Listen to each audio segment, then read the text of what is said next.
Hello. Today I'm going to focus on IRS forms and publications once again, and I'm going to be looking at cancellation of debt income, specifically IRS publication 4681, canceled debts, foreclosures, repossessions, and abandonments for individuals, and IRS form 982, reduction of tax attributes due to discharge of indebtedness, and Section 1082 basis adjustment. Welcome to Tax Justice Warriors, the podcast that celebrates the work of low-income taxpayer clinics, focuses on tax controversy work, and looks at related issues in tax news. I'm your host, William Schmidt, the director of the Low-Income Taxpayer Clinic at Kansas Legal Services. Publication 4681 deals with cancellation of debt. Cancellation of debt income is a possibility for people who have loans canceled because a person may not be able to pay them back because of reasons like insolvency or disability. The publication gives definitions for qualifying debts, being personally liable, or an applicable entity, but I wanted to provide some examples like car loans, student loans, and mortgages. Those may fall under cancellation of debt income, but generally, if you're receiving a 1099-C, then you need to be looking at whether that is cancellation of debt income that needs to be included on your tax return. Now, to begin with, publication 4681 has quite a bit listed in there. I'm not going to be covering everything in depth. There is quite a bit to unpack in publication 4681. It starts with canceled debt, listing the general rules, touching on Form 1099-C, discounts and loan modifications, sales or other dispositions, such as foreclosures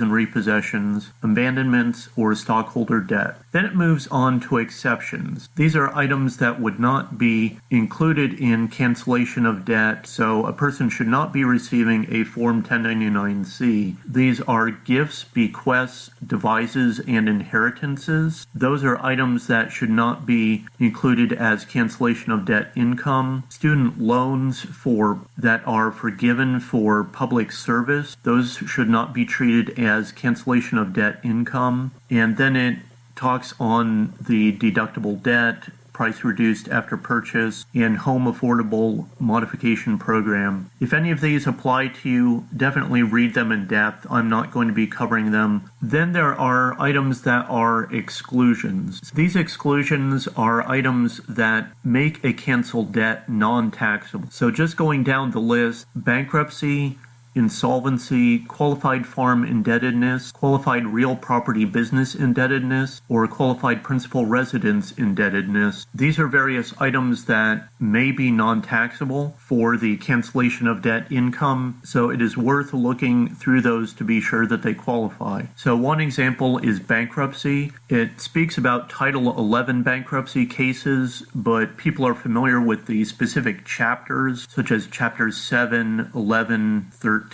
possibly 12. Those might apply to you. If you are needing to report an exclusion that was listed in your bankruptcy, you would use Form 982, and it gives instructions within the paragraph right here. To show that your debt was canceled in a bankruptcy case and is excluded from income, attach Form 982 to your federal income tax return and check the box on line 1A. Lines 1B through 1E don't apply to this Title 11 bankruptcy case. Enter the total amount of debt canceled in your Title 11 bankruptcy case on line 2. You must also reduce your tax attributes in Part 2 of Form 982 as explained under reduction of tax attributes later. So those reduction of tax attributes also lists qualified principal residence indebtedness, bankruptcy and insolvency, qualified farm indebtedness, qualified real property business indebtedness. Then the next chapters are Chapter 2, foreclosure and repossessions, and Chapter 3, abandonments. So as you can see,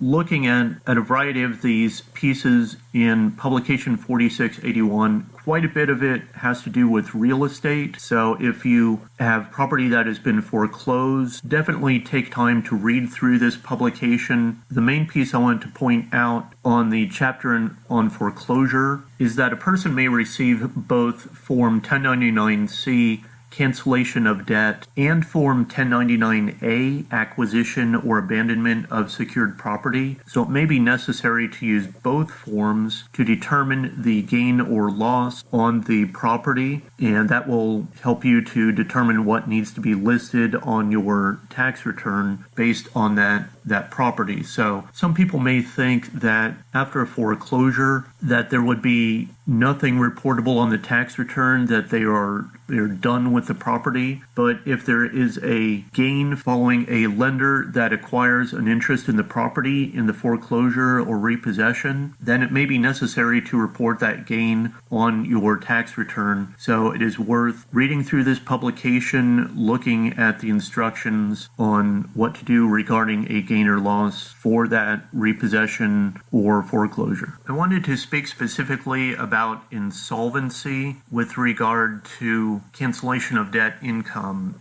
I had a person who recently contacted me trying to deal with a person who had cancellation of debt income. This was a veteran who was 100% disabled and had some loans canceled. Then this wound up being a large amount of income that was listed on the tax return. And so I was saying that it is worth looking at the degree that the person was insolvent, that insolvency may reduce or remove that cancellation of debt income from a person's tax return. What I would say to begin with is look in publication 4681. A person is insolvent immediately before the cancellation of debt to the extent that the total of all their liabilities was more than the fair market value of all of their assets immediately before the cancellation of debt. For purposes of determining insolvency, assets include the value of everything owned, including assets serving as collateral for debt, and exempt assets which are beyond the reach of creditors under the law, such as interest in a pension plan and the value of a retirement account. Liabilities include the entire amount of recourse debt, the amount of non-recourse debt that isn't in excess of the fair market value of the property that is security for the debt, and the amount of non-recourse debt in excess of the fair market value of the property subject to the non-recourse debt to the extent non-recourse debt in excess of the fair market value of the property subject to the debt is forgiven. Now that is quite a bit of information. It is worth looking at publication 4681 to read that through. But what I would say is just to be sure that if you are doing an insolvency worksheet, to note that it is worth thinking through what were the fair market value of the assets and then the liabilities around the time of the cancellation of the debt. So this may be over a year before that the person is thinking about it. They need to think about that time period and not be looking at today. So just to be clear that it is not a worksheet that is done with today's assets and liabilities. So once you have gone through the insolvency worksheet, on reporting that insolvency exclusion, attach Form 982 to the federal tax return, and on Form 982, check the box on line 1B. Then on line 2, include the smaller of the amount of the debt canceled or the amount by which the person was insolvent immediately before the cancellation. Use that insolvency worksheet to help calculate the extent being insolvent immediately before the cancellation of debt. Then the person must also reduce their tax attributes in Part 2 of Form 982 as explained under reduction of tax attributes later in the publication 4681. So based on that amount of insolvency, that may exclude all of the cancellation of debt income. It may exclude a portion of it, but it can significantly reduce that cancellation of debt income and likely any liability that may result because there was no withholding related to that cancellation of debt income. Most likely a person, they can include it with an original tax return, but most likely they would need to be including that with an amended tax return because they did not know about using it the first time. They either had a large liability or were audited, and then there was a large tax liability based on this cancellation of debt income that they're having to take care of. So most likely including Form 982 with an amended tax return. There's quite a bit involved with cancellation of debt income. It's something that people don't think about. They think because they had the debt canceled that they're in a good situation, that they may not have any problems associated with it, but there may be income that is taxable, that is reportable, or it may be non-taxable and including some way of taking care of it, such as bankruptcy or insolvency, that can reduce it. So these are definitely considerations to think about, especially when you are dealing with a client who has a large amount of cancellation of debt income and a tax liability associated with it that you're having to deal with. I hope this is helpful to you. Thank you for listening. Thank you for listening to Tax Justice Warriors. We have a Patreon page if you'd like to support this podcast. Providing monetary support for this podcast helps with expenses like equipment or travel to tax conferences. Supporting this podcast through Patreon comes with rewards, so check out our Patreon page. Please rate or review this podcast because positive reviews help get more people to know this podcast exists. The views expressed on this podcast are not official opinions of the IRS, the Low Income Taxpayer Clinic program, or the employers of the people who spoke on this program. Your tax situation is unique, so do not take the statements on this program as tax or legal advice. Consult with your own tax professional to provide you with specific advice on your situation. Tune in next time on Tax Justice Warriors for another interesting tax discussion.